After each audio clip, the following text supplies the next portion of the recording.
देखो, आदमी को जिंदगी में प्यार की जरूरत है, कहीं से भी मिले। डेटिंग की जिंदगी के बारे में बात करते हैं जरा। डेट नहीं, डेट्स की बात करो। डेट्स। 25 लोगों की क्लास थी, 3 लड़के और 21 लड़कियां। भाई ये तो 1:7 का रेशियो चल रहा था आपके टाइम पे। है मुझसे कोई स्मार्ट, बताओ।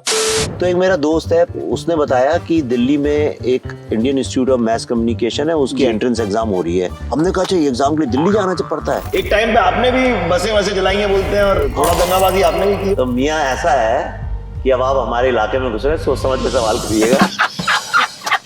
लोग आते थे, 11-12 बजे चालू होता था, मैं भोपाली मीट बनाना शुरू, फिर बियर खुलती थी, वाइन खुलती थी, और जिसको आना है आ जाओ। और वो जो लंच के लिए आते थे, हाँ। वो लंच सर्व होता था रात को 8:30-9 बजे। तब तक इतने सब लोग धुत होते थे कि जो भी परस दो कहते थे वाह क्या बनाया, क्या बनाया। वरन बात को आपने उल्टा सीधा बोल दिया। मुझे तो कल किसी शिवसेना वाले का लीगल नोटिस आ गया कि आपने हमारे खाने को गरीब कैसे बोला। Anything which has a face and mother I don't eat, anything which is advertised on television I don't eat. आप तो एडवर्टाइजिंग के बंदे हैं, इसलिए तो मुझे पता है अंदर का सीक्रेट।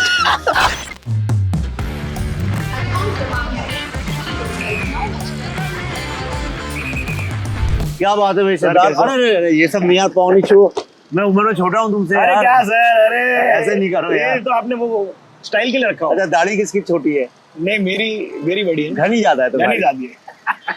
बाल तो जा रहे हैं, देखो। आइए।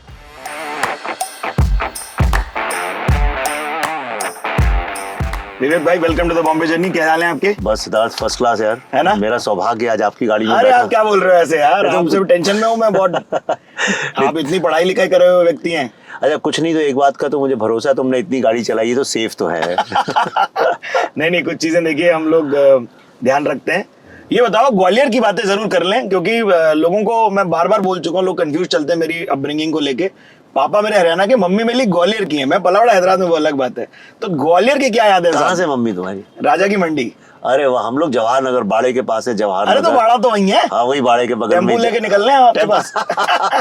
तो मैं वहीं पैदा हुआ था, है ना? हाँ मैं वहाँ, और मैं स्कूल जाता था तब तांगे हुआ करते थे और जी। टेम्पू हुआ करते थे। जी जी जी। तो जब क्या बोलते हैं, ये कई बार टेम्पू वाले नहीं आते तो तांगे से जाया करते थे हम वाह लोग। जी वाह। और वो टांगों में क्या होता था ना, वो घोड़ा ना कई बार बिचक जाता था तो खड़ा हो जाता था, और टांगा उल्टा हो जाता तो सारे बच्चे नीचे गिर जाते थे। मुझे अभी भी अच्छे से याद है ये बात, कई बार 2-3 बार गिर चुका हूँ मैं टांगे से। क्या बोल? हाँ टांगा, तो घोड़ा क्या कर देता हिल ना जाता है। प्रोटेस्ट कर देता था, कहता नहीं जाना आगे, जाओ चौक नहीं सवाल, करो। सवाल, हाँ। ये तो बहुत ही विचित्र किस्म की प्रॉब्लम है कि आज निकले का है स्कूल। अब आजकल के बच्चे पटक सोच ही के नहीं आए। सकते। हाँ, हाँ। तो इसीलिए हम लोग टफ हैं, क्योंकि हम गिर चुके हैं घोड़े के टांगे से कई बार। तो और रबड़ी जलेबी या अपना गजक। हाँ गजक यार, कमाल गजक, अपनी की, गजक। कमाल की है बहुत ही। वहाँ ग्वालियर से अच्छी गजक कहीं नहीं मिलती, गुड़ की मिलती है वहाँ। गुड़ की एक्चुअली बाकी गजक। जगह शक्कर की मिलती है, वहाँ पे गुड़ की मिलती है। वही तो उसका लोभ है। हम गफूर वाले हैं, देखिए राजा की मंडी पे। हाँ, गफूर। किले के वहां पे हैं गफूर भाई। गफूर भाई की गजक। हाँ, क्या बात है, क्या बात है। चलो बड़ी बात, मुझे शायद पहली बार मुंबई में कोई मिला जो ग्वालियर के बारे में इतने अच्छे से जानता है। नहीं, आप हर्षवर्धन राणे साहब के साथ नहीं बैठे क्या? वो भी ग्वालियर ग्वालियर का के। है? हाँ जी हाँ। क्या बात कर रहे हो? हाँ। अरे कभी मिलूंगा मैं उससे। अच्छा, अरे वाह, क्या बात है। ये कार्तिक आर्यन साहब। कार्तिक भी वहाँ का है, लेकिन कार्तिक से मेरी बात कई बार हुई है, पर ग्वालियर के बारे में इतनी गहराई से बात नहीं हुई हाँ जितनी जी। तुमसे हो गई। और बेड़ाई पूड़ी कहाँ खाते थे? अब यार तब मैं छोटा था इसलिए उससे बच गया, तो लेकिन हाँ। आप खाने के प्रेमी हैं, बट आजकल डाइट में मैंने सुना है। नहीं, डाइट पे नहीं हूँ मैं, खाने का तो फूडी, मतलब हम तो फूडी बुजर्ट क्लब चलाते थे। ये क्या होता है? तो हम क्या, पल्लवी और हम लोग ने एक फूडी बुजर्ट क्लब था, तो उसमें काफ़ी डायरेक्टर्स, राइटर्स, कई फिल्म इंडस्ट्री के और भी अलग तरह के एडवर्टाइजिंग के लोग। तो हर संडे को हमारे यहाँ ओपन हाउस होता था, दरवाजे खुले रहते थे जी। लोग आते थे, 11-12 बजे चालू होता था। मैं भोपाली मीट बनाना शुरू, पहले तो 12 बजे तो खरीद के लाते थे, फिर बनना चालू होता था, फिर बियर खुलती थी, वाइन खुलती थी, और जिसको आना है आ जाओ, कोई ये नहीं। जैसे आपको पता है हमारे यहाँ है, आप 4 और दोस्तों को ले आओ। अच्छा जी। हाँ, कई एक बार तो ऐसा हो गया था कि मैं लिफ्ट में छोड़ने गया किसी को, तो उसी वक्त तभी लिफ्ट में 2-4 लोग मेरे साथ नीचे से ऊपर आ रहे थे। तो मैंने कहा अच्छा हेलो, आप ये कहाँ, कौन से फ्लैट में रहते हैं? कहते सर आप ही के घर में तो जा रहे हैं। मैंने है तो अब मेरे घर में? कहले अभी बस हम नीचे ही तो आए थे आपके। मैंने नीचे आए थे कब? तो कहले नहीं, वो कुछ लोग थे ना, उनको छोड़ने आए थे, वापस ऊपर जा रहे। मैंने तुम अंदर थे? तो ऐसे 30-40-50 लोग भरे रहते थे। और वो जो लंच के लिए आते थे, हाँ। वो लंच सर्व होता था रात को 8:30-9 बजे, क्योंकि वो भोपाली मीट पकता बहुत धीमी आंच में, और पकते पकते 9 बजता था। और फिर वो सब खाते थे। तब तक इतने सब लोग धुत होते थे कि जो भी परस दो कहते थे वाह क्या बनाया क्या बनाया क्या वो तो सब हाउस पार्टी का नियम है, देखिए। ये कई सालों चला ये सिलसिला। हाँ जी। और बड़ा खाने का शौकीन था, लेकिन अब मैं बहुत ही अलग तरह का, मैं प्लांट बेस्ड खाना खाता हूँ और बहुत सिंपल कम खाना खाता हूँ। Anything which has a face and mother I don't eat, anything which is advertised on television I don't eat. आप तो एडवर्टाइजिंग के बंदे हैं। इसलिए तो मुझे पता है अंदर का सीक्रेट। तभी तो मुझे पता है कि जितनी अनहेल्दी चीज होगी उतनी ज्यादा एडवर्टाइज की जाएगी वो। बहुत ही बड़ी बात बोल दी भाई आपने। बट ये एक क्वेश्चन है, मैंने चंपारण मीट के बारे में सुना है, मैंने और भी कई प्रकार के साग मीट सीमा जी बनाती हैं, सीमा पावा जी, खाइएगा कभी। वो भी सुना है मैंने, बड़े खाने के शौकीन है वो लोग। वो लोग भी बहुत, मतलब मनोज अंकल भी और सीमा आंटी भी जी। बट ये भोपाल मीट क्या होता है? देखो यार, मैं भोपाल का हूँ, जो मैं बनाता हूँ उसे भोपाली मीट कहते हैं। सीधी सी बात है, किसी को बोलना नहीं, ये सीक्रेट है। पर क्या है भोपाली मीट में क्या है कि जैसे ये पंजाब में ना बहुत मसाला, प्याज लहसुन टमाटर बड़ा भून भून के उसको बनाते हैं ना। हाँ। तो वो नहीं करते, एक सिंपल मसाले और मीट को धीमी आग में काफी देर तक मोहब्बत के साथ उसको अंगारों में पकने देते हैं और उसी के जूसेस में वो पकता है, तो ऊपर से कुछ डालते नहीं। पर ये बात बता रहा हूँ, एक बार खाओगे जिंदगी भर खाओगे, इसमें कोई यानी दिस इज, और बहुत हेल्दी भी होता है क्योंकि उसमें दुनिया भर का तेल वेल ये तो दुनिया। प्याज टमाटर का सेवन नहीं है? मैं तो नहीं डालता, मैं तो नहीं डालता था जब मैं बनाता था। अब तो कई 1 आध साल से 2-4 साल से बनाया नहीं है, पर मैं तो नहीं डालता था, मैं उसके बिना बनाता था। वाह जी वाह। या सिर्फ आपके अदरक और हरी मिर्ची, अदरक हरी मिर्ची और सब गरम मसाले, तो खड़े मसाले। खड़े मसाले। वाह जी वाह, वेरी कूल। और क्या क्या अच्छा बनाते हो, चलो रेसिपी बताओ। नहीं यार, बस वही एक चीज बनाया करता था पहले तो मैं। उसके अलावा मैं एक अलग तरह के पोटैटोज बनाता हूँ बड़े, वो तो अभी भी आप आए तो खिला सकता हूँ बना के। बताओ। वो क्या मैं लीक होती है ना, एक लीक जानते हो, ऐसी जो लंबी सी जो प्याज जैसी दिखती है। हाँ। तो लीक को बहुत बारीक बारीक करके, और इसका सूप बनता है जिसका ना, लीक वही आइटम। लीक, और उसको बहुत ही बारीक काट के ऑलिव ऑयल में नमक काली मिर्ची और ये सब नींबू डाल के और इन सबको मिक्स करके आलू को करके फिर उसको मैं बेक करता था और वो बहुत टेस्टी बनता है। एक्चुअली बहुत टेस्टी, आपको घर में कोई भी बना सकता है, इट्स वेरी टेस्टी। बट वो पानी छोड़ेगी लीक तो? नहीं छोड़ता। क्यों नहीं? उसको आप रख लो पहले निकाल के, तो नहीं छोड़ता है। अच्छा। या। वाह, रुकिए और थोड़ा सा जर्नी की बात करते हैं। आप, मुझे पता चला जेएनयू के छात्र हैं। हाँ, आईएमसी में पढ़ा हुआ हूँ जो जेएनयू के ही कैंपस में है। यस। तो आप उस समय के जेएनयू के छात्र हैं जब आप लोग कांग्रेस के प्रति आवाज उठाया करते थे?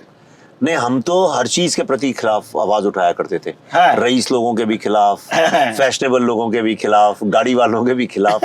तो मैं तो लेफ्टिस्ट हुआ करता था, और लेफ्टिस्ट स्टूडेंट्स का मतलब ये था कि कोई भी चीज जो कि सक्सेसफुल है और जो गरीब नहीं है उसके खिलाफ आवाज उठाना, शोषण के खिलाफ, एक ऑपरेशन के खिलाफ। लेकिन वो भी एक तरह का टॉक्सिक आइडियोलॉजी थी। तो कैसे बदली फिर? यार ये बदली एक्चुअली जब मैं अमेरिका गया पढ़ने वहाँ पे, तो हार्वर्ड में क्या है कि वो भी काफ़ी लेफ्टिस्ट यूनिवर्सिटी है। मैंने अमेरिका में जाके जब देखा कि उस कंट्री को इनोवेशन और एंटरप्रेन्योरशिप का कितना बड़ा एडवांटेज है, कि आज देखो, आज भारत फंस गया ये कम्युनिज्म के चक्कर में। आज हम कोई भी प्रोडक्ट नहीं बनाते, आप देखिए लगभग कुछ नहीं बनाते। यकीन नहीं करोगे, अभी कुछ दिन पहले Pallavi my wife you know, she got को गमले लेके आई, तो मिट्टी भर दो यार इसके अंदर कुछ। तो मैं देख रहा था उनको, वो प्लास्टिक के गमले हैं और उन तक में लिखा हुआ है मेड इन चाइना। बट जो प्राइम मिनिस्टर मोदी जी की मुहिम है मेड इन इंडिया, उसकी वजह से काफी मेड इन इंडिया प्रोडक्ट्स तो आए हैं ना। हाँ, पर इनोवेशन नहीं हुआ। प्रोडक्ट्स तो आए हैं, प्रोडक्ट्स तो बहुत सारे हैं, लेकिन आप बताइए, हम दिवाली भी आज चाइना के पटाखों से करते हैं, इज़न्ट इट? तो हमने कोई इनोवेट नहीं किया, और इसलिए इनोवेट जब तक आप नहीं, इसलिए देखिए सब लोग सरकारी नौकरी चाहते हैं। हर आदमी जो पढ़ता है यहाँ बच्चा, our universities are not manufacturing philosophers, thinkers, writers, innovators, poets, creative people. हम क्या बना रहे हैं? गूगल में नौकरी करने वाले लोग, सरकारी नौकरी करने वाले लोग, क्लर्क्स बना रहे हैं हम लोग। तो ये तो एजुकेशन सिस्टम पे कटाक्ष हुआ ना साहब? ऑफ कोर्स, बिल्कुल, यस बिल्कुल, 100%। नहीं, और एजुकेशन सिस्टम जो है, अभी इसमें घुसते हैं नहीं ज्यादा, बहुत डीप है, पर एजुकेशन सिस्टम जो है वो पूरा का पूरा कम्युनिस्ट लोग चलाते आए, इसलिए वो जो है एंटी सक्सेस है। और जब तक एक कंट्री का एजुकेशन सिस्टम एंटी सक्सेस होगा, राइट, तब तक वो कंट्री कैसे ग्रो करेगी। इंटरेस्टिंग। ये पिताजी क्योंकि प्रोफेसर रहे इसलिए पढ़ाई को लेके इतनी चुल, क्योंकि आप बहुत पढ़े हो। नहीं यार, मेरे साथ हुआ क्या, एक्चुअली मैं जब छोटा था तो हमारा गांव है यूपी में, बहुत छोटा सा गांव है, बहुत ही, यानी ट्रेन भी नहीं जाती थी वहाँ। तो वहाँ मेरे को एक इन्फेक्शन हो गया जिसको कहते थे रोमेटिक फीवर, मतलब जिसमें घुटनों में जोड़ों में बड़ा दर्द, कहते हैं ना जोड़ों का दर्द, रोमेटिक अर्थराइटिस भी हो गई या रोमेटिक फीवर बोलते हैं उसको। तो मुझे हो गया था, तो उस जमाने में उसमें बहुत बच्चे मर जाते थे, तो माय पेरेंट्स गॉट स्केयर्ड, तो वहाँ पे एंटीबायोटिक्स दी गई, तो एंटीबायोटिक्स की मुझे ओवरडोज दी गई, और एंटीबायोटिक्स भी उतनी ज़्यादा इंडिया में शायद डेवलप नहीं थी, तो उसका मुझे आफ्टर इफेक्ट कुछ ऐसा हो गया कि then I was very sick, I used to be a very sick and weak child, और मैं अपने पेरेंट्स का बड़ा लेट चाइल्ड था, आई वॉज वेरी लेट। तो मैं हमेशा कहता था मजाक में कि I never found a father, I found a grandfather. मैं पिताजी से बोलता था मजाक में, क्योंकि उनके बाल सफेद हो गए थे जब तक मैं पैदा हुआ। तो उस चक्कर में my mother was very protective. हाँ जी। तो मुझे न बाहर खेलने नहीं जाने देती थी। अच्छा, स्कूल भी मैं हफ्ते में 3-4 दिन जा नहीं पाता था, इतना दर्द होता था। मेरी माँ पुरानी साड़ियाँ फाड़ फाड़ के बांधती थी हाथों में, घुटनों में, सर पे, बहुत दर्द होता है उसमें। या तो I suffered a lot as a child. तो मैं खिड़की में बैठ के देखता रहता था, बच्चे बाहर खेलते रहते थे। तो जब आप बीमार होते हो ना, तो आपके पास क्या ऑप्शन है? 24 घंटे तो कोई नहीं आपसे गप्पे मारेगा, तो पढ़ाई करोगे। हाँ, तो और हमारे घर में बुक्स बहुत थी, लाइब्रेरी थी, पढ़ने लिखने का, पोइट्री का, लिटरेचर का माहौल था। तो मैंने पढ़ाई चालू कर दी। तो मैं उस चक्कर में बहुत पढ़ा, और दूसरा हमारे यहाँ वो बहुत ज़्यादा फिक्शनल बुक्स नहीं थी, फिक्शन एंड नॉवेल्स वगैरह नहीं थे, तो लिटरेचर ज़्यादा था, हिस्ट्री ज़्यादा थी, पॉलिटिकल बुक्स थी। तो that's why I got very incline to reading non fiction. अभी भी मेरी बहुत बड़ी लाइब्रेरी है, पर आपको फिक्शन बहुत कम किताबें मिलेंगी उसके अंदर, जनरली नॉन फिक्शन मिलेंगी आप। अगर अवसर मिले तो दिखाइएगा हमें। हाँ, मेरे ऑफिस आ जाओ, घर आ जाओ, कहीं भी आ जाओ, यानी हर जगह किताबें रखी हुई। हाँ, हमारे दोस्त मजाक करते हैं पल्लवी और हमसे कि तुम लोग यार घर कब ले रहे हो? कहते हैं घर ही तो, कहते नहीं ये तो लाइब्रेरी है, तुम लोग घर ले लो एक। अरे ग्वालियर से याद है, पीयूष भाई तो ग्वालियर के हैं। हाँ हाँ बिल्कुल, वो भी मेरी तरह, पता आपको, लेफ्टिस्ट हुआ करते थे। हाँ, भयंकर लेफ्टिस्ट हुआ करते थे, वो भी कम्युनिस्ट, और फिर उनको भी वही धोखा मिला जो मुझे मिला, तो उस तरह से। ये क्या बात बता दी आपने। या तो आप लोग दिल्ली में नहीं मुलाकात हुई आप लोगों की? नहीं यार, मेरी बम्बई में आके उनसे। अरे वाह, इंटरेस्टिंग, बहुत ही कूल। तो दिल्ली का क्या फिर सफर रहा? दिल्ली, क्योंकि काफी लंबा समय आपने दिल्ली में भी गुजारा है। तो दिल्ली तो मैं पहुंचा था घर से भागने के लिए। हुआ क्या कि हम लोग भोपाल से मुक्ति पाना चाहते थे, निकलना चाहते थे। तो मुझे लगता था ये छोटा शहर है, मिडिल क्लास, यहीं है, बैंक में नौकरी करेंगे, यहीं मर जाएंगे, यहाँ से निकलो। तब भोपाल छोटा भी हुआ करता था। ओके। तो एक मेरा दोस्त है प्रेम खत्री, तो उसने बताया कि दिल्ली में एक Indian Institute of Mass communication है, उसकी एंट्रेंस एग्जाम हो रही है, और उसके लिए वो दिल्ली जाना है उसको। हमने कहा, अच्छा ये एग्जाम के लिए दिल्ली जाना पड़ता है? तो कहने लगा, तो कहता है हाँ ये लास्ट डेट है। तो हमने फटाफट फॉर्म भरा, घर में आके बताया, तो मेरी मम्मी को बताया, पिताजी को नहीं। तो मेरी मम्मी को ऐसा Indian Institute of Mass Communication सुन के ऐसा लगा कि लड़का IMC सुन के शायद IIT IIM में जाने वाला है, और उसका इसको आया। उनको ये नहीं बताया कि एग्जाम है, कहने लगे हमको बुलाया गया उसके लिए, ये वो। तो सोचा इस बहाने गर्मी की छुट्टियां दिल्ली में घूमेंगे, ऐश करेंगे। अच्छा हैक बता दिए, देखिए वहाँ बुलाया गया, बोलने पे ज्यादा अच्छी सहूलियत मिलेगी आपको। नहीं, मम्मी हमारी कोई ज्यादा पढ़ी लिखी नहीं थी, और पापा बहुत बिजी भी रहते थे, वाइस चांसलर वगैरह थे, तो उस चक्कर में हम चले गए। तो मैं और मेरा एक दोस्त जिसका एग्जाम भी नहीं था, वो भी कह दिया कि उसने घर में झूठ बोल दिया, वो गया भी नहीं उसमें, उसने घर में बोल दिया कि हम जा रहे हैं एंट्रेंस एग्जाम के लिए। तो माँ बाप को भी लगता था उस जमाने में लड़का अनएम्प्लॉयड रह जाएगा, देखो ग्रेजुएशन कर लिया है, भेजो इसको। तो हम उसमें गए, और छुट्टी मनाने के चक्कर से कि दारू पियेंगे, ऐश करेंगे, आवारागर्दी करेंगे, एग्जाम दिया। लेकिन हुआ क्या, चूंकि मेरी जियोपॉलिटिकल नॉलेज बहुत अच्छी थी, हाँ जी, और वो जो एग्जाम था उसमें सिर्फ जनरल नॉलेज के ही क्वेश्चंस थे इस टाइप के। 25,000 लोग उसमें कुछ बैठते हैं, और 25 लोग का सिलेक्शन होता था। बाप रे। और उसमें मैंने टॉप किया। ओह, वेरी कूल। और मुझे मिल गई फ्री शिप मतलब टोटल फ्री हो गया मेरा, कोई पढ़ाई का पैसा नहीं। Very cool. तो इससे अधिक माँ बाप मिडिल क्लास क्या खुश हो सकते हैं? कहने लगे अरे बिल्कुल इससे अच्छा कुछ नहीं। और देखो, सोने पे सुहागा, 25 लोगों की क्लास थी, जिसमें 21 लड़कियां थी, 4 लड़के थे, जिनमें से एक लड़का छोड़ के चला गया 1 महीने बाद। 3 लड़के और 21 लड़कियां। भाई ये तो 1:7 का रेशियो चल रहा था आपके टाइम पे। तो डेटिंग की जिंदगी के बारे में बात करते हैं जरा। डेट नहीं, डेट्स की बात करो। डेट्स, या नहीं, क्योंकि पल्लवी जी डीडी की मतलब महारथी ही रही हैं। हाँ वो उस जमाने में टॉप ग्रेड इन्फ्लुएंसर चल रही थी जब इन्फ्लुएंसिंग का शब्द नहीं होता था, हाँ सही बात है, हाँ ये बात तो है ना? जब मैं पल्लवी से मिला था तो आई मेट अ स्टार, है ना? हाँ, व्हाई नॉट? तो क्यों, कैसे आपने चालू की बात? पल्लवी से? हाँ अरे नहीं यार, पल्लवी के साथ तो ऐसा हुआ कि मेरी जो प्रोडक्शन मैनेजर थी, हाँ जी। वो पल्लवी की बड़ी अच्छी दोस्त थी। जब मैं एड फिल्म्स बनाने बॉम्बे आ गया था, अच्छा, तब तक आप आ ही गए थे फिर? नहीं तो आता जाता रहता था मैं। ठीक है। यहाँ पे ना एक मैंने पेइंग गेस्ट अकोमोडेशन बैंड्रा में ले ली थी, और मैं एड फिल्म्स बनाने आता था। दिल्ली में मेरा अपनी एडवर्टाइजिंग एजेंसी थी, तो वो उसकी बड़ी अच्छी दोस्त थी। तो जब हम लोग फेमस स्टूडियो से निकलते थे पैकअप के बाद, तो माहिम में कहती थी कि मुझे माहिम छोड़ दो, तो टैक्सी से मैं मुझे जाना होता था बैंड्रा, तो मैं छोड़ता था। कहती थी आओ ना यार, यहाँ बहुत बड़ी वो स्टार है मेरी दोस्त पल्लवी, मिलो उससे। अरे मैंने कहा टीवी शीवी करते हैं ये लोग, ये क्या, मैं टीवी वालों से कौन मिलेगा, फिल्मी।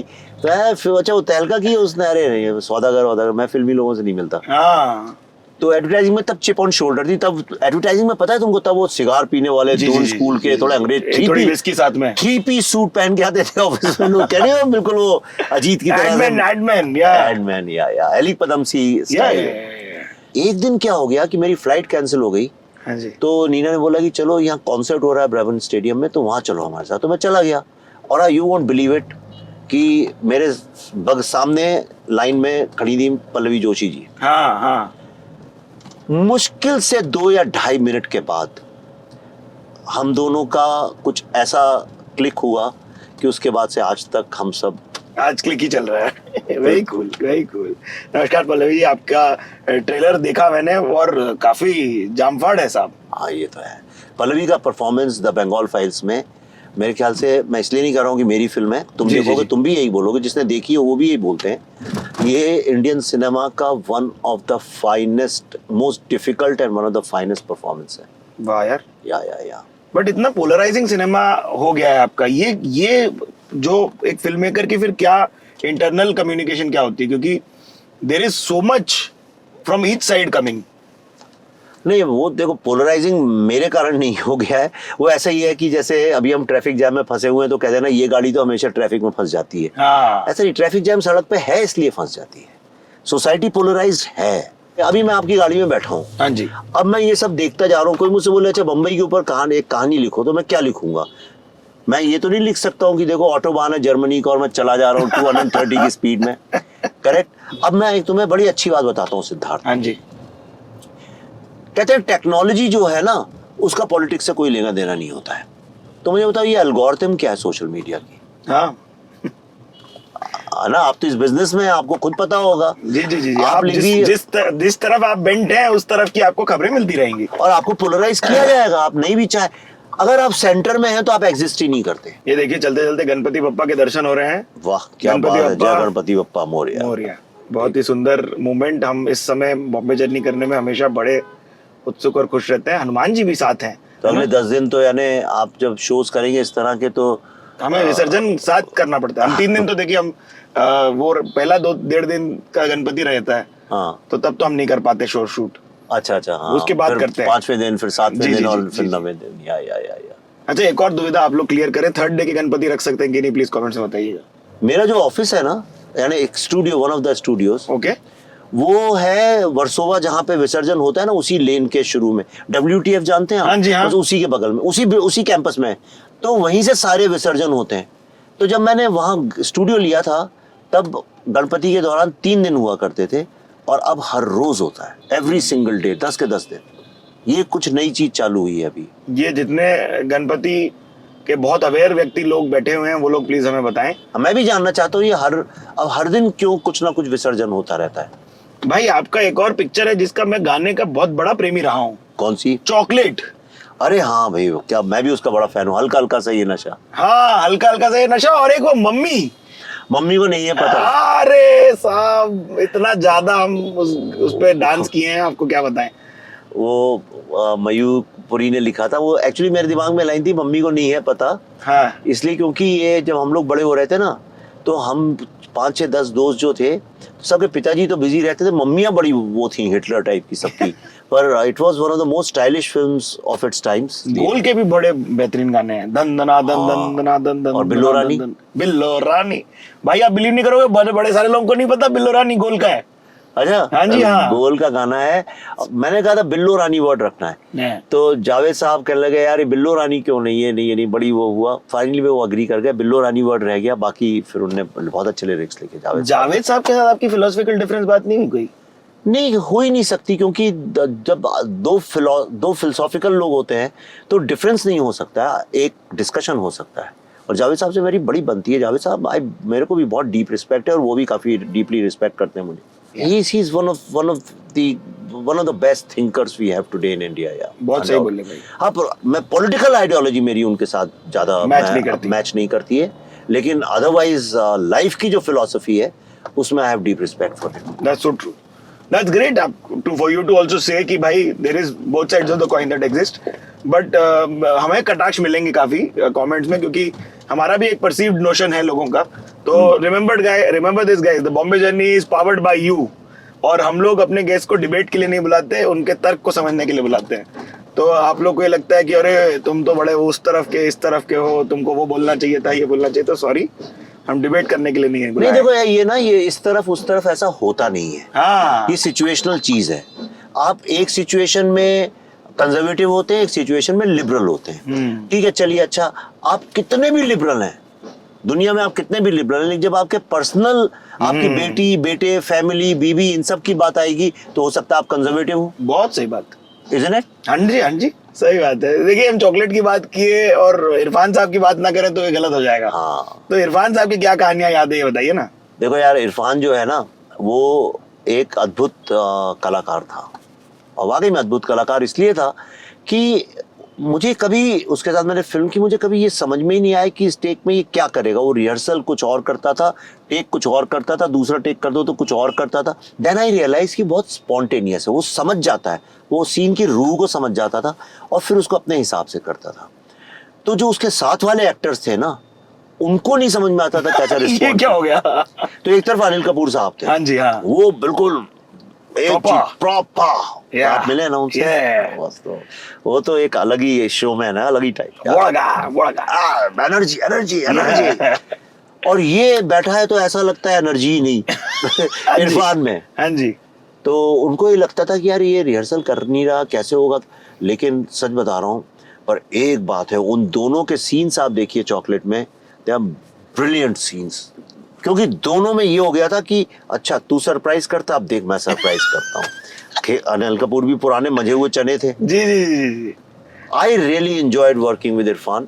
और ये पैकअप के बाद इरफान वाज डिफरेंट पर्सन, फिर थोड़ा उसका शौकीन था अपना, तो आओ कमरे में बैठे बरकरार, फिर उसका अपना चलता था, मैं टीटोटलर था। तो फिर रात को तो फिर बोलते बोलते बोलते कब सो जाए, कहाँ सो जाए, जहाँ है वहीं पे अपना आउट। कई बार तो उठा के अपने कमरों में उसको छोड़ा है। But it was great loss. जब उसकी डेथ हुई तो मैंने आई रोट एन आर्टिकल, बड़ा फिलोसॉफिकल आर्टिकल था, जो हर बार लोग उसको रिवाइंड कर देते हैं जब भी आती है उसकी एनिवर्सरी। या I really miss him, great person. या इट्स सो स्ट्रेंज साहब, मैं आपको बता नहीं सकता। मैंने जितनी बार इरफान साहब की कहानी सुनी है किसी से भी बात करते समय, तब उन्होंने यही बोला है कि वो बोलते बोलते प्रेजेंट टेंस में आ जाते हैं। That somehow never able to refer to him in the past. हाँ, वैसा लगता नहीं है। आप लोग प्लीज एक सब्सक्राइब बटन लगा दीजिए इरफान साहब की याददाश्त के लिए। इतनी मस्त कहानियां सुनाते हैं हम आपको मैक्सवेल इंडिया पे। करना चाहिए भाई। लेकिन ये बताओ कि हम जब जेएनयू की बात करें तो उसमें एक बात रह गई, एक टाइम पे आपने भी बसें वसें चलाई हैं बोलते हैं, और थोड़ा दंगाबाजी आपने भी की है बोलते हैं। भोपाल में तो विधानसभा में पत्थर मारे हैं, मंत्री की गाड़ियों पे पत्थर मारे हैं, वाइस चांसलर का रूम तोड़ा है, बसों में पत्थर मारे हैं, आग लगाई है। Do not try this at home. नहीं, बिल्कुल बिल्कुल मत करना ये सब। ये आवारा अनएम्प्लॉयड लड़के करते हैं जहाँ पे। पर देखिए क्या है कि उस वक्त, आज की सिचुएशन अलग है, उस वक्त ना एक कोई कलेक्टिव ड्रीम नहीं था स्टूडेंट्स के पास। ये नहीं पता था कि आपको नौकरी मिलेगी कि नहीं, और नौकरी के नाम पे सिर्फ सरकारी नौकरी तलाशते थे लोग। इतनी अनसर्टेनिटी थी क्या? हाँ, कि तो था ही नहीं ना भाई, ये आज की तरह से आईटी रेवोल्यूशन तो था नहीं। तो आदमी करे क्या? अगर आपका इंजीनियरिंग में सिलेक्शन नहीं हुआ कॉलेज में और मेडिकल में नहीं हुआ, तो मतलब आपका लाइफ अंधकार से भर गया, खत्म, दी एंड, बस खत्म हो गया। अब आप करेंगे तो करेंगे क्या? आप बैंक में क्लर्क बन जाइए या कहीं पिताजी की जुगाड़ उगाड़ लगवा के घूस उस दे के कहीं नौकरी कर लीजिए। तो यू हैड नो होप। एक जो होप होती है कंट्री की कलेक्टिव, तो यूथ के पास कोई होप नहीं थी। तो और फ्रस्ट्रेशन कहाँ निकालें? तो फ्रस्ट्रेशन यही था। और एक लेफ्टिस्ट आइडियोलॉजी उस वक्त की ऐसी थी कि जो भी कंट्री में स्टेट करती है वो गलत है, बस तोड़ो मारो सालों को। और थे भी, मिनिस्टर्स भी ऐसे थे, था एक समस्या तो थी। नहीं, आप देखिए, हमारे बड़े महाराष्ट्रन लोग हैं जो प्रेमी हैं, जो काफी आप पे क्रोधित रहे हैं। वरण भात को आपने उल्टा सीधा बोल दिया है बोल के। कुछ नहीं यार, ये बकवास करते हैं। मुझे तो कल किसी शिवसेना वाले का लीगल नोटिस आ गया। हाँ, कि आपने हमारे खाने को गरीब कैसे बोला। अरे मैंने कहा भाई पहली बात तो सुन तो लो क्या बोला है मैंने। उसमें ये बोला था, पल्लवी नहीं बोला, विवेक जब आए थे तो मजाक उड़ाते थे क्या गरीबों का खाना, इसमें क्या गलत बात है भाई। मैं दिल्ली से आया, जब मैं दिल्ली से आया तो वहाँ पे पंजाबी खाना खाते थे और वो करीम का, वो चिकन करीम का ये तेल बह रहा है, वो काजू पड़ा है, ये दुनिया भर का मक्खन। हाँ, और सडनली यहाँ पे सेहतमंद, अच्छा, एक बढ़िया हेल्दी खाना, वरण भात। मैंने बोला कि उसमें भाई नमक तक नहीं होता था। मुझे लगा कि ये कैसा गरीबों का खाना है, नमक ही नहीं है इसमें। तो मैं उसका मजाक उड़ाता था। लेकिन मुझे फिर यहाँ रह के महाराष्ट्र में धीरे धीरे समझ में आया, इट्स द हेल्दीएस्ट फूड। अब मैं वही खाता हूँ महाराष्ट्रियन स्टाइल, सिंपल। हाँ, मैं बहुत सात्विक खाना खाता हूँ, मतलब हेल्दी खाना खाता हूँ। सात्विक का मतलब खराब नहीं होता है, मैं बीमार नहीं हूँ, but I eat very healthy food. तो वो महाराष्ट्रियन खाने से अधिक हेल्दी खाना होता नहीं है, जो है ज्यादा तेल नहीं होता है, कम होता है, तो इकोनॉमिकल होता है, सब कुछ कम कम कम कम देते हैं। मैं दिल्ली से जब आया था तो मैं दिल्ली के कल्चर शॉक, तो वो उन्होंने क्या किया, आधा तो सुना नहीं, एक सेंटेंस पकड़ लिया। अब बट मुंबई की सी व्यू की जगह पे पहुंच चुके हम लोग, और आपका ऑफिस आने वाला है क्या? यहाँ से हमारा इलाका चालू होता है। हाँ, आपका इलाका यहाँ आप शेर हैं। ये हमारा इलाका है। क्या है इलाके की कहानियां? तो मियाँ ऐसा है कि अब आप हमारे इलाके में घुस रहे हैं, सोच समझ के सवाल करिएगा। अलग चौड़ आई है क्यों? हाँ, इधर एक बीच है क्या ये वाला? हाँ, ये बीच है, यही विसर्जन की गली। और देखिए यहाँ से आप देख सकते हैं, वो हमारा एक स्टूडियो है, वो वहाँ पे 4th फ्लोर पे। आइए यहाँ बाहर से देख लेंगे। That is our studio. हाँ, एक बार यहाँ अगर अंदर ले लें तो उतर के दिखा सकते हैं आप हमें ना? ऊपर नहीं, नीचे से दिखा दीजिए। दिखा देता हूँ। ऊपर यदि लाइब्रेरी है इस वाले में तो दिखाइए, वरना दिखा देता हूँ, क्योंकि पुष्टिकरण हो जाएगा ना। नहीं, यहाँ लाइब्रेरी नहीं है, यहाँ नहीं है, तो यहाँ स्टूडियो एडिटिंग वगैरह चलती है। यहाँ सिर्फ उतर के बात करेंगे, क्योंकि अच्छा थोड़ा विजुअल ब्रेक मिलेगा हमारे ऑडियंसेस को।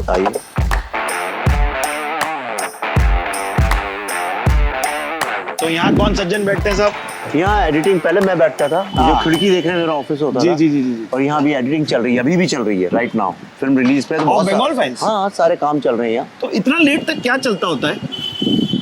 बस कुछ चलता ही रहता है। वो आपकी चुल है कि टीम की? मेरी चुल है वो। है। मैं लास्ट डे तक, मेरा ऐसा मानना है कि फिल्म रिलीज अगर 12 बजे हो रही है दिन में, तो आप 11:55 तक चेंज कर सकते हैं। और यहाँ पे वो भी मिसल पाव की भी एक बहुत बढ़िया जगह है। क्या नाम है? नाम पता नहीं। जो इधर कॉर्नर पे है ना, मिसल पाव मैंने देखा है। और ये सामने चाट वाला जो बैठता है ना, ये भी बड़ा फेमस है। अरे वहाँ मोमो वाला फेमस है, लेपचा भाई। अरे भाई, ये फेमस ही जगह है, हम रहते हैं यहाँ पे। ये बात भी एक बार मेरे को पीयूष भाई बोले तुम कहाँ के? ग्वालियर ना, इसलिए इतनी बढ़िया बकैती कर लेते हो। हाँ, तो बकैती तो तुम करते हो, इसमें कोई शक नहीं है। सब्सक्राइब कर लीजिए, आइए बैठिए वापस।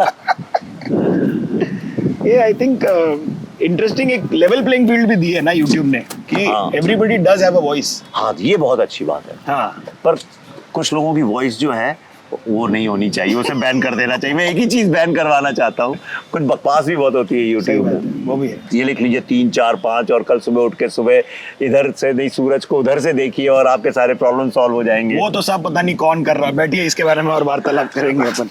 आओ वर्सोवा की और बातें करें। वर्सोवा कब पहली बार का क्या याददाश्त है आपका यहाँ का? यार, मैं रहता था बैंड्रा में, पाली हिल में। वाह। अब मैं बैंड्रा के आगे कभी गया ही नहीं था, मुझे पता ही नहीं था कि बैंड्रा के आगे बम्बई होता भी है। तो मेरा एक दोस्त था अनिल नायडू, उसने बोला कि तू इस साइड क्यों नहीं ट्राई करता है, 7 बंगलोज 4 बंगलोज। तो मुझे नाम बड़ा सेक्सी लगा, 4 बंगलो 7 बंगलो। मैंने कहा 7 बंगले होंगे, 4 बंगले होंगे, एक बंगला मैं भी रेंट कर लूँ। तो मोटरसाइकिल में आया था एक दोस्त के साथ। मैंने कहा ये कौन से गाँव में आ गया मैं। तो यहाँ पे ना ये लगातार वो ऑटो पार्ट्स की दुकानें और मैकेनिक्स काम कर रहे हैं, पंचर की दुकानें। बैंड्रा में ये सब देखा नहीं था और हैज़ार्ड अजीब सा था। मैंने कहा मैं ये कहाँ कैसे रहूंगा यहाँ पे। बट जो फर्स्ट बिल्डिंग में वो मुझे लेके गया, वो अब आने वाली है आगे। अरे वाह। Everest building. मैं वहां खड़ा हुआ, बॉस, मुझे लगा मैं उड़ जाऊंगा, इतनी तेज हवा थी। ऐसा मैं दिल्ली से आया था, मैंने कभी ये देखा ही नहीं था, बारिश का ये माहौल, और sea breeze. And I fail in love with it. मैंने कहा मेरे को ये लेना ही है, चाहे जो भी इसका किराया है। फिर आया अक्टूबर नवंबर का महीना और चालू हुई जो मिनी मछली की जो बदबू चालू हुई। हाँ जी, हाँ जी, हाँ जी। मतलब वही जो खिड़कियां मैं बरसात में खोल के रखता था, हाँ। सब बंद करके घर में वो लगा के, because I was not use to it. अभी हो गया है कि मुझे पता ही नहीं चलता, मैं मड में शूट करता हूँ, क्या मछली की बदबू होती है और क्या होता है। I got very use to it. ये यारी रोड वर्सोवा इनलेक्स नगर एक अपने आप में इंडस्ट्री का मिनी इंडस्ट्री है भाई एक्चुअली साहब। मैं तो कह रहा हूँ यहाँ पे जो कचरा रोज निकलता है जी। उसको इकट्ठा कर करके एक छोटा सा उसका म्यूजियम बन जाए। एक पहाड़ जैसा बना दो और उस पर लिख दो बॉलीवुड, जैसे हॉलीवुड में एक पहाड़ पे लिखा हुआ है। क्योंकि यहाँ इतना कचरा है, इकट्ठा अगर करने लगे तो 1-2 साल में बन सकता है एक पहाड़। नहीं तो ये बताओ कि एडवर्टाइजिंग के कौन से बड़े कैंपेन हमारे ऐसे हो सकते हैं जो आपने बनाए हो, हमने देखे हो? देखिए, मेरा सबसे पहला जो इन्वॉल्वमेंट था जे वॉल्टर थॉमसन, वो था मैगी 2 मिनट नूडल। ओह, हाँ, फिर मैंने you were like the CD और ब्रांड मैनेजर और नहीं लाइक? नहीं, मैं तब उस एग्जेक्टिव था, जी। But that was my first this thing. और उसके बाद जैसे कोक है, जी। कोक का जो इंडिया में लॉन्च हुआ था, I was the part of the core team planning में उसमें। वाह, या तो तब गोल्ड स्पॉट से कम्पीट कर रहे होंगे आप लोग? कैंपा? नहीं, वो सब कहाँ सामने लगते हैं यार। हम कर रहे थे गन्ने के रस से और नींबू पानी वाले से। वाह, That ये was बात, the competition. ये बात सही बोली आपने। That's how we understood the Indian market, Coke का। एंड जिलेट, फिर मैंने बहुत एड फिल्म्स जितनी बनाई हैं, बहुत सारी, ये स्लीववेल मैट्रेस है, the name is given by me. Really? हाँ, स्लीववेल का नाम मैंने दिया, लोगो मैंने डिजाइन किया, सब कुछ उनका किया हुआ है। वाह, या देन आपका विस्पर के मैंने एड्स किए हैं, प्रॉक्टर एंड गैम्बल के कई प्रोडक्ट्स के किए हुए हैं, बहुत सारे डिटर्जेंट्स के किए हैं तमाम। फिर मैंने एड्स पे एक फिल्म बनाई थी, it got ad club gold award, A&M gold award. वहाँ से फिर मेरा सिलसिला एड फिल्म्स का काफी चालू हुआ। Then I made lots of films मैंने किए। या no, I was running one of the fastest growing advertising agencies. तो अभी बच्चों की डेटिंग स्टोरीज आपको पता चलती हैं? अरे अब आजकल के बच्चे वैसा चोरी छुपे तो करते नहीं है, जो हम बता के करते हैं, सामने ला के करते हैं। जी। और तो और हमें हमारे घर में कोई ऐसा प्रॉब्लम भी नहीं है। We are very open that way. या पल्लवी और मेरे दोनों का ऐसा मानना है कि सबसे वैल्यूएबल चीज जो है वो है फ्रीडम। आप पैसे के बिना रह सकते हैं, आप प्यार के बिना रह सकते हैं, आप सेक्स के बिना रह सकते हैं, लेकिन आप फ्रीडम के बिना नहीं रह सकते, घुट घुट के मर जाएंगे। फ्रीडम बेसिकली है to live your life the way you want to live, है ना। ये बोलने की आजादी, खाने की आजादी से भी ज्यादा बड़ी चीज है। उसका मतलब ये है कि you have a right to have your own values. ऐसा नहीं है कि मैं मेरी कुछ वैल्यूज हैं तो मैं अपने बेटे से कहूँ तुम्हारी भी ये वैल्यूज होनी चाहिए। जैसे मैं तुम्हें एक एग्जांपल देता हूँ, थोड़ी डिफिकल्ट कॉम्प्लिकेटेड सी बात है। जी बोलिए। एक बच्चा जब पैदा होता है तो वो तो माँ बाप से नहीं पूछता भगवान है कि नहीं है। वो ये नहीं पूछता है कि मैं हिंदू हूँ कि मुस्लिम हूँ कि ईसाई हूँ या क्या हूँ, लेकिन हम उसे बताने लगते हैं कि भगवान है या नहीं है, जो भी जनरली है। और है तो हमारा वाला भगवान है। हाँ जी, हाँ। और उसको जिंदगी भर के लिए एक आइडेंटिटी में बांध देते हैं हम लोग, कहते हैं ये तुम्हारी आइडेंटिटी है। 99.9% लोग उससे कभी बाहर ही नहीं निकल पाते और खुद एक्सपेरिमेंट करके सोच ही नहीं पाते हैं कि what is it that they want to belong to. तो हम सबको गिवन आइडेंटिटीज हैं, तो इस तरह की फ्रीडम पे हम लोग बिलीव करते हैं। तो इसलिए गर्लफ्रेंड वगैरह होना, ये नहीं होना, दैट इज एब्सोल्युटली। गर्लफ्रेंड और बॉयफ्रेंड मतलब? हाँ, जो भी है, I don't care, I seriously don't care. देखो, आदमी को जिंदगी में प्यार की जरूरत है, कहीं से भी मिले। आपको जानवर से मिले वो भी अच्छी बात है जी। और मैं लोनर हूँ, जैसे ओके, मैंने शादीशुदा हूँ, लेकिन मैं बेसिकली लोनर हूँ। मैं सालों सालों अकेले रह सकता हूँ और मेरे को अपने नेचर से प्यार मिलता है। क्या बात कर रहे हैं? या I am telling you, I am very very satisfied with nature. मैं अभी इतना बोल रहा हूँ बिकॉज ऑफ रीजन, लेकिन मेरा कोई वो नहीं है, आपको बोलने की चुल नहीं है ज्यादा। वर्स्ट क्या क्या सुना है आपने criticism about your own projects? जैसे चॉकलेट में दोनों चीजें मिली। जितनी यंग जनरेशन थी उसने कहा वाह ऐसी फिल्म देखी नहीं, क्या स्टाइलिश है, ये है वो है दुनिया भर का। और जो पुराने डूड्स थे फिल्म इंडस्ट्री के, उन्होंने ये क्या बना दिया यार, ये नॉन लीनियर। उनको नॉन लीनियर फॉर्मेट ही नहीं पता था। मैं नाम नहीं लूंगा, कुछ बड़े सीनियर डायरेक्टर्स थे, आए थे वो प्रीमियर देखने, आए मुझसे कहते विवेक ये क्या बना दिया तूने यार, ये कौन सा फॉर्मेट होता है, ये तो स्ट्रक्चर ही सही नहीं है। वो मुझे ज्ञान पेलने लगे। लेकिन जो यंगर जनरेशन थी उसने कहा वाह यार क्या बात है। और आज बात करते हैं लोग उसकी स्टाइल की, आज भी इतनी स्टाइलिश फिल्म नहीं मिलेगी आपको। हाँ जी। फिर जब मैंने गोल बनाई, अरे फुटबॉल पे क्या फिल्म बनाते हैं यार, फुटबॉल इंडिया में कोई खेलता ही नहीं है। हाँ, क्रिकेट लविंग नेशन है। आपको मैं बताऊं, उस जनरेशन के जितने बच्चे हैं मुझे तो इतने मिलते हैं, गोल को 10-10, 20-20 बार देखा है उन लोगों ने। अरे मेरे भाई की बड़ी पसंदीदा पिक्चर होती थी हाँ, गोल।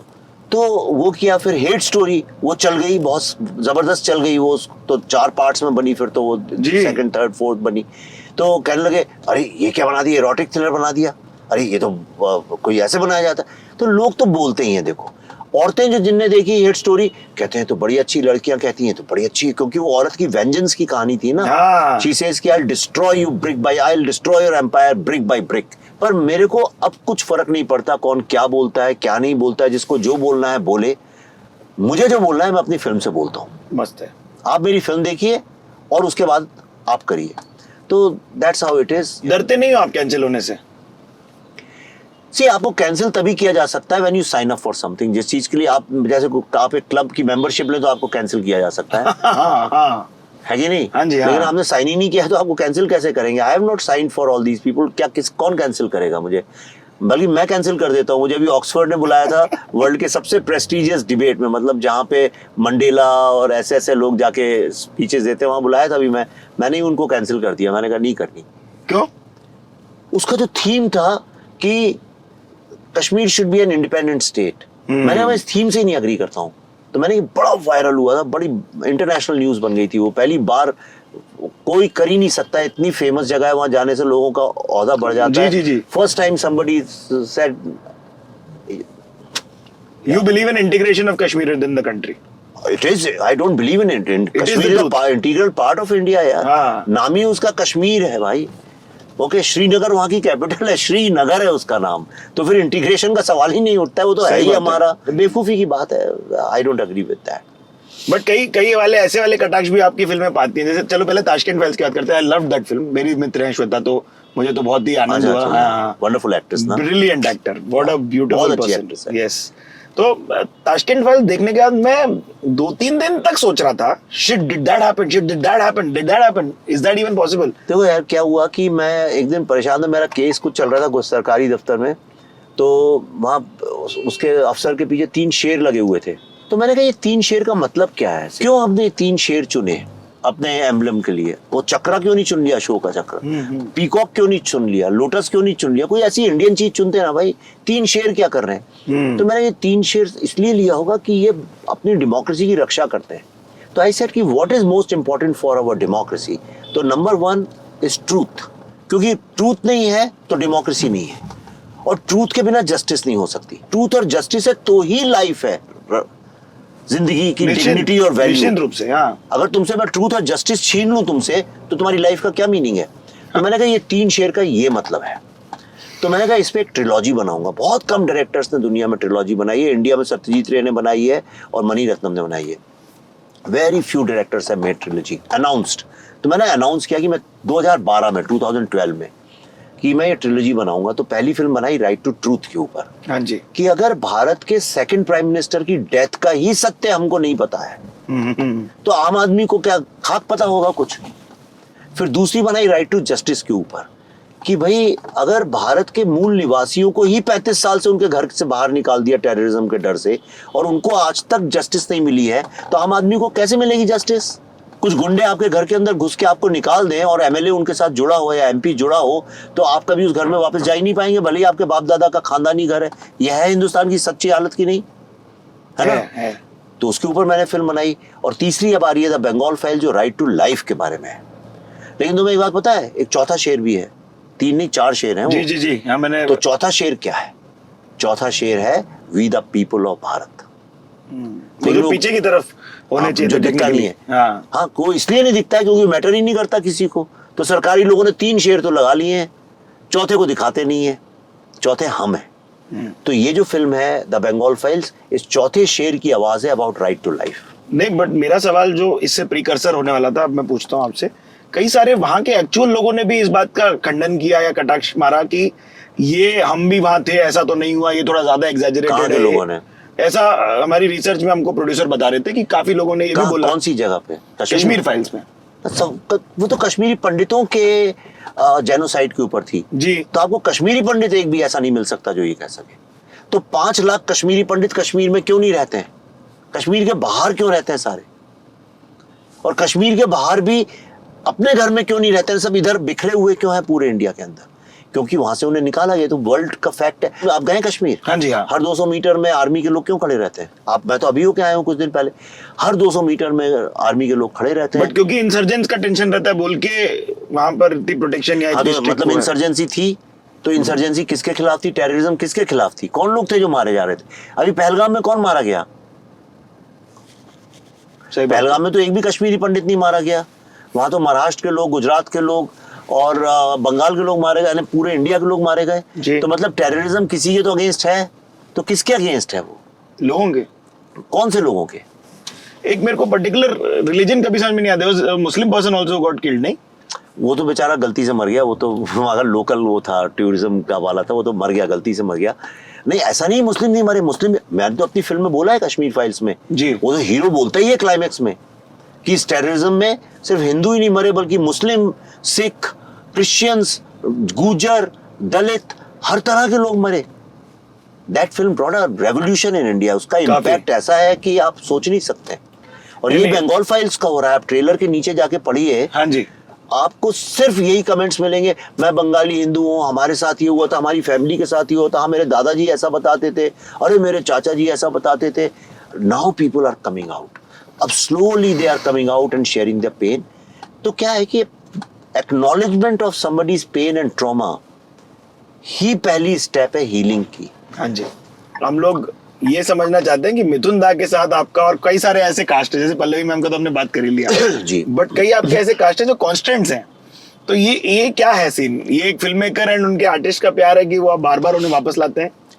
नहीं, एक्टिंग, एक्टिंग। ये these are great actors. Mithun da तो मतलब यार देखो, मिठुन दा का जो साइड है ना, लोग डिस्को डांसर के चक्कर में जानते नहीं है। ही सच ग्रेट एक्टर। आप मेरी फिल्मों में देखिए ना, द बंगाल फाइल्स में मिठुन दा इज प्लेइंग अ मैडमैन जिसकी जुबान काट दी, जला दी है किसी ने, एंड ही इज अ यूनक, और सड़क पे घूम रहा है, सड़क का खाना उठा उठा के खाते हैं। और मिठुन दा ने एक्चुअली किया है वो।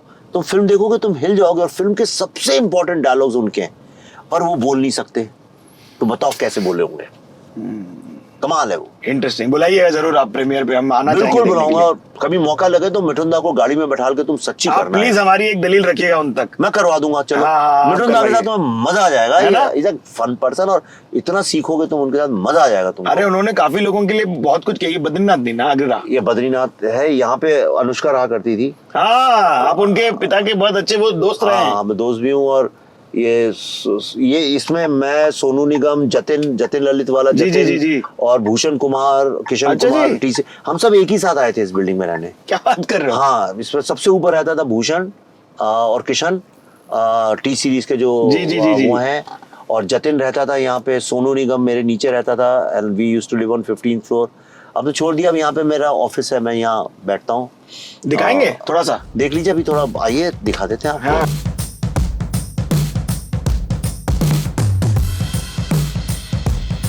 आइए। तो यहाँ कौन सी पिक्चर बनी हुई है? और ये पोस्टर के बारे में बताओ। अरे ये तो ओरिजिनल मुझको दिया हुआ है संधू जी ने, उन्होंने वाह! गिफ्ट किया। He has gifted it to me. ये जो अपनी वर्ल्ड कप जीते थे ना, हाँ जी। उस टीम का है ये। तो सबके कपिल देव सिग्नेचर, साहब सबके हैं? ओरिजिनल सिग्नेचर्स हैं सारे प्लेयर्स के ये। ओ भाई साहब। हाँ, देखिए सबके सिग्नेचर्स हैं हर एक का। आओ।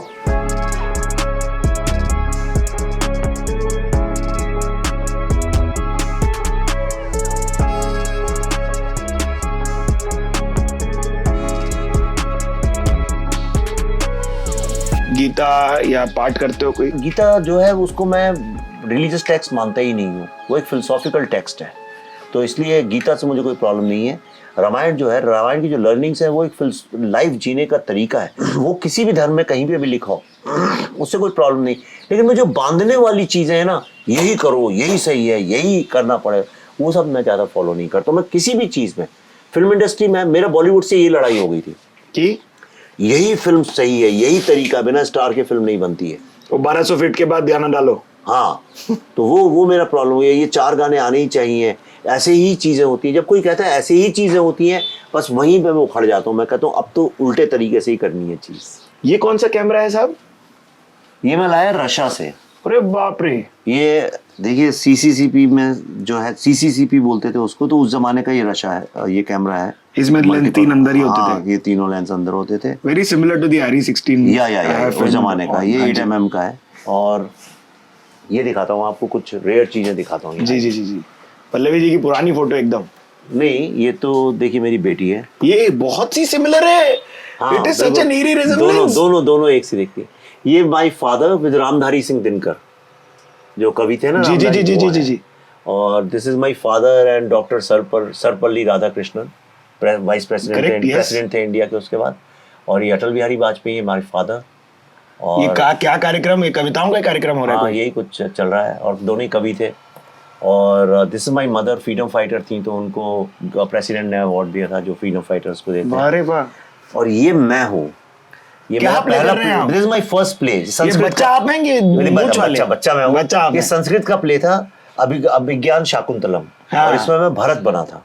अरे वाह। और मेरा डायलॉग संस्कृत में था कि आ शेर मैं तेरे दांत गिनूं। याद है तो बताइए। नहीं, अभी याद नहीं नहीं है। है। वैसे उसका मुंह खोल के कहता था, आ शेर मैं तेरे दांत गिनूं। दैट वाह जी वाह, डेयरिंग। या बहुत सुंदर। तो साहब अब क्या क्या आने वाला है? एक तो 5 सितंबर की अपनी बंगाल फाइल्स हो गई, और बस बंगाल फाइल्स के बाद मेरी बुक आएगी, the blood republic of Bengal. जी। और उसके बाद मैं महाभारत पे काम कर रहा हूँ। आप भी एक महाभारत बना रहे हैं? एक भी नहीं, जो मैं बना रहा हूँ मैं ही बना रहा हूँ। अच्छा, वो आप ही की है क्या? नहीं, और कोई बना ही नहीं सकता, इसलिए क्योंकि मैं जो बना रहा हूँ वो है महाभारत विदाउट मिरेकल्स। उसका नाम है पर्व। और ये डॉक्टर एस.एल. भैरप्पा है, उनकी बहुत फेमस यानी world one of the most acclaimed interpretation जो महाभारत है, उसका नाम है पर्व। उन्होंने 17 साल रिसर्च किया। जैसे अब महाभारत में अरे 1 लाख हाथी आ गए थे, तो वो एक्चुअली गए कुरुक्षेत्र जहाँ पे हुआ सब कुछ। तो उन्होंने कहा इस एरिया में पहली बात तो 1 लाख हाथी फिट होते हैं कि नहीं होते हैं। अगर 1 लाख हाथी हैं तो let's say they poop every morning, तो साफ़ कौन करता है? तो कितने लोग साफ़ करते हैं? साफ़ नहीं करेंगे तो बीमार पड़ जाएंगे, तो उसके लिए कितने डब्बे लगते हैं, कितनी टोकरियाँ लगती हैं, क्या लगता है। तो इस तरह से उन्होंने एक एक चीज़ का रिसर्च किया। और वो रिसर्च करने के बाद उन्होंने कहा महाभारत हिस्ट्री है। अगर हिस्ट्री है तो हिस्ट्री की तरह से बताना चाहिए। तो हवा में उड़ते हुए लोग और ये सब चमत्कार और मिरेकल से हट के it's a Mahabharata without miracles. तो उस पर मैं 3 साल से रिसर्च चल रहा है and finally now I think ये फिल्म हो गई। अब इसका सेकंड पार्ट मेरे को बनाना है। अगर ये फिल्म चली तो मैं बनाऊंगा, नहीं चली तो फिर देखते हैं क्या होगा। प्रे टू गॉड कि चल जाए तो, पर महाभारत तो मैं बनाऊंगा डेफिनेटली। चलो जी, ऑल द बेस्ट साहब। बहुत सारी बातें थी ऐसी जो हमारी रह गई हैं, वो आप लोग दुआ करेंगे तो अगली बार मिलेंगे। तब तक के लिए आप लोग please do not forget to like, comment, share and subscribe to Mashable India. मेरा नाम है सिद्धार्थ आलम मैन, ये हैं वीआरए 2.0। Thank you Siddharth. अरे सिद्धार्थ, एक सेकंड रुको, एक सेकंड। जी जी जी जी जी। I got something for you. ये पहली बार हो रहा है कि हमें कुछ मिल रहा है आपसे। एक ऐसा गिफ्ट है जो मैं उन्हीं लोगों को देता हूँ जो मुझे लगता है डिजर्विंग है। अरे सर थैंक और यू। दिल से देता हूँ, सच्ची कह रहा हूँ। और ये गिफ्ट तुम्हें इसलिए दे रहा हूँ, तुम्हें लगे कल को तुम्हें कोई ऐसा डिजर्विंग यंग लड़का मिल जाए, तुम भी उसको दे सकते हो। जी साहब। और ये दिस इज फॉर यू। क्या बात है। ये मैं तुम्हें निकाल के देता हूँ और तुम्हें बताता हूँ इसकी स्पेशलिटी क्या है। जी। ये जो है, ये जो भारत का फर्स्ट फ्लैग बना था, वो जो ओरिजिनल कपड़ा था ना, ओरिजिनल, उसकी जो वीव जो ओरिजिनल थी, अभी तुम जाओगे बाजार में तुम्हें कहीं नहीं मिलेगा। ये ओरिजिनल वीव है जो लोगों ने बनाई थी। ओरिजिनल खादी है, ओरिजिनल वीव का है। It's a collector's item and this I want to give you. Thank you. I think you are deserving. अरे थैंक यू सो मच। एक तो मेरे ग्वालियर के भी हो, अरे मेरा एकदम घर वाला, मनाली लक्ष्मीबाई तात्या टोपे की जमीन के हो तुम भी। और क्या। This is for you. Thank you sir. तुम्हारे थ्रू बॉम्बे जर्नी के सारी ऑडियंस को भी गिफ्ट है। Yes, symbolic. आप लोगों के लिए थैंक यू सो मच। आप सब्सक्राइब नहीं किया तो देखिए, वंदे Bharat. The flag will haunt you for 50 years। वंदे मातरम। चलिए।